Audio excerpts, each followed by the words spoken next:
এই বিষয়টা মাত্র আছিল বিএনপির কেউ, কিন্তু আসলে তারা মাতে না কেন আমি জানি না, মনে হয় ডরায় উড়ায় কি। যাই হোক, 1 জুলাই আন্দোলন রে পুঞ্জি বানাইছিল সমন্বয়ক এনসিপি। তারা জুলাই আন্দোলন করছিল, তারেক রহমান ওখানে কইছে নিরপেক্ষ পক্ষ সকল মানুষ, বাংলাদেশের সকল শ্রেণীর মানুষে গিয়া আন্দোলন এটা করছিল। হ্যাঁ, মানুষের ভুল ধারণা আমাইছিল। আওয়ামী লীগ সরকার লইয়া মানুষের একটা মনের ভিতরে খুব দুঃখ আসিল, ভুল বুঝছিল, বা অনেক নেতাকর্মীর ভুলের কারণে মানুষ বিতলিছে উল্টিছে গিয়া আন্দোলন করছে।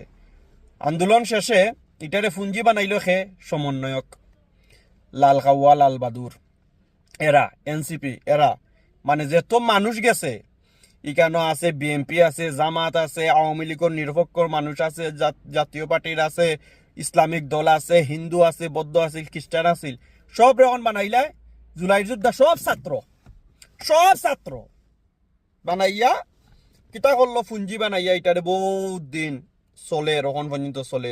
কিন্তু তারা রখন কোনো প্রোগ্রাম টোগ্রাম হইলে নানি মানুষ 15-20 গ্রুপে তারার মানুষ হয় না।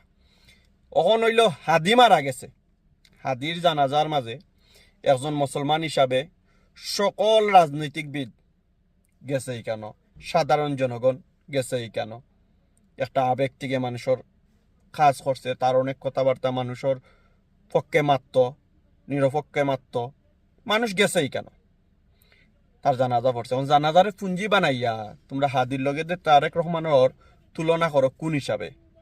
তারেক রহমান হইল একটা রাজনৈতিক দলর প্রধান, তার বেটার আগমনে এখানে গীতা যাইবনি জামাতর মানুষ, এখানে যাইবনি জাতীয় পার্টির মানুষ, এখানে যাইবনি ইসলামিক দলের অন্য মানুষ, বেটার আইসে যে দেশ ইনো তো যাইব খালি বেটার রাজনৈতিক দলের মানুষ। হাদির কেন গীতা সব কিতা হাদির দলের মানুষ আসিলনি এই বেটাই।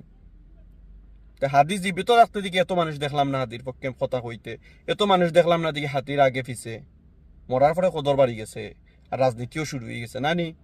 ওটা বংডামি আর বাটফাড়ি ওটা বন্ধ করো। আর একবারটার জানাজার লগে তারেক রহমানের ইয়টা মিলায়।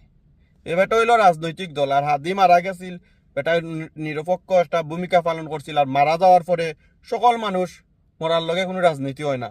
এই বাংলাদেশের মাঝে এখন মৃত্যু লইয়া রাজনীতি, লাশ লইয়া রাজনীতি করে।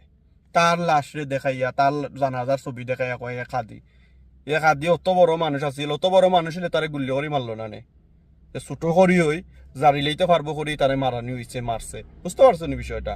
তো তার রাজনীতিও এখন যে গুনতে করায় ও গুনতে তারে মারছো, ও গুনই দায়ী তারে মারার লাগি, তোমরা কারণেই মরছে।